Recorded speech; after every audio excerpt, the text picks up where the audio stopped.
നമസ്കാരം, ഞാൻ ഡോക്ടർ ആമിന. കാപ്പി കൂടി കുറച്ചാൽ കൂടുതൽ റിയലിസ്റ്റിക് ആയിട്ടുള്ള സ്വപ്നങ്ങൾ കാണാൻ പറ്റുമെന്ന് പറഞ്ഞാൽ നിങ്ങളെ വിശ്വസിക്കൂ? എന്താണ് ഇവിടെ സംഭവിക്കുന്നത് എന്നതല്ലേ. നമ്മൾ കാപ്പി കുടിക്കുമ്പോൾ നമ്മുടെ ശരീരത്തിലുള്ള മസ്തിഷ്കത്തിലെ ചില കെമിക്കൽസാണ് അഡനോസിൻ.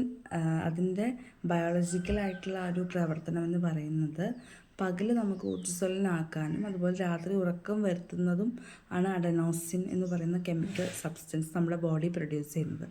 എന്നാൽ നമ്മൾ കോഫി കുടിക്കുന്നത് ശീലമാക്കുമ്പോൾ അല്ലെങ്കിൽ കോഫി കുടിക്കുമ്പോൾ സംഭവിക്കുന്ന നമ്മുടെ ഈ അഡനോസിൻ എന്ന് പറയുന്ന ഈ കെമിക്കലിൻ്റെ പ്രവർത്തനത്തെ തടസ്സപ്പെടുത്തുകയാണ് ചെയ്യുന്നത്. അതുമൂലം നമുക്ക് ഉറക്കം കുറച്ച് ലേറ്റായിട്ടാണ് നമുക്ക് വരുള്ളൂ.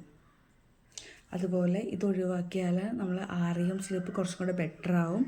അതോടൊപ്പം കുറച്ചും കൂടെ നല്ല യാഥാർത്ഥികമായിട്ടുള്ള സ്വപ്നങ്ങൾ കാണാൻ പറ്റുകയും ചെയ്യും. അതുകൊണ്ട് തന്നെയാണ് നമ്മൾ കാപ്പിപ്പൊടി അല്ലെങ്കിൽ കോഫി എല്ലാവർക്കും ഇഷ്ടമുള്ള സബ്സ്റ്റൻസാണ്. അപ്പോൾ കാപ്പിപ്പൊടി കുറച്ച് കഴിഞ്ഞാൽ റിയലിസ്റ്റിക് ആയിട്ടുള്ള സ്വപ്നങ്ങൾ കാണാൻ പറ്റുമെന്ന് പറയുന്നത് ഈ ഒരു കാരണങ്ങൾ കൊണ്ട് മാത്രമാണ്. അപ്പോൾ ഇങ്ങനത്തെ വീഡിയോസ് ഇഷ്ടപ്പെടുന്നവരാണ് നിങ്ങളെങ്കിൽ നമ്മൾ ചാനൽ സപ്പോർട്ട് ചെയ്യുക. Thank you.